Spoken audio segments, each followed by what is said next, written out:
And ఈ మధ్యలో ఒక ఇంటర్వ్యూలో చూసా. ఏంటి మ్యాథ్స్ సార్ అని బాగా వైరల్ అవుతుంది. మ్యాథ్స్ సార్ బాబాయ్. అంతేనా? School, college. స్కూల్ డేసా? కాలేజ్? స్కూల్లో ఉన్నారు, హ్మ్. కాలేజ్‌లోనూ ఉన్నారు. ఇద్దరు వేరు వేరా? ఒకళ్ళేనా? వేరు వేరండి. అయ్యో! ఆయనేంటి నా కోసం స్కూల్ నీకోసం వదిలేసి వచ్చేసా కాలేజ్‌కొచ్చేస్తారా అవ్వచ్చు ఏంటి? కదా! అమ్మో! లేదండి. స్కూల్ ప్రైవేట్ స్కూల్ కాబట్టి డేస్‌లోనే అలాగే ఉంటాయి. చాలా మంది సర్స్ ఉండేవారు. హ్మ్. నా డాన్స్ పెర్ఫార్మన్స్‌కి చాలా ఫ్యాన్ అయిపోయి అయ్! ఆ! ఉండేవారు. తర్వాత కాలేజ్‌లో గూడా అలానే. హ్మ్. ప్రె ఇప్పుడు మీకు ప్రపోజ్ చేసింది స్కూల్ డేసా? కాలేజ్ డేసా? 2 అండి. ఇద్దరునా? ఇద్దరు. ఓకే. ఎక్కడ తగ్గేది లేదు.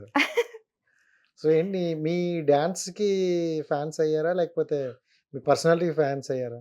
ఫస్ట్ డాన్సే అండి. హ్మ్. డాన్స్‌లో ఏమవుతుందంటే ఆ ఎక్స్‌ప్రెషన్ ఉంటుంది గదా! ఓకే. ఆ ఎక్స్‌ప్రెషన్ ఇచ్చే విధానము, హ్మ్. వాళ్ళ కళ్ళల్లో చూసి అలా ఎక్స్‌ప్రెషన్ ఇయ్యంగానే అయిపోద్ది.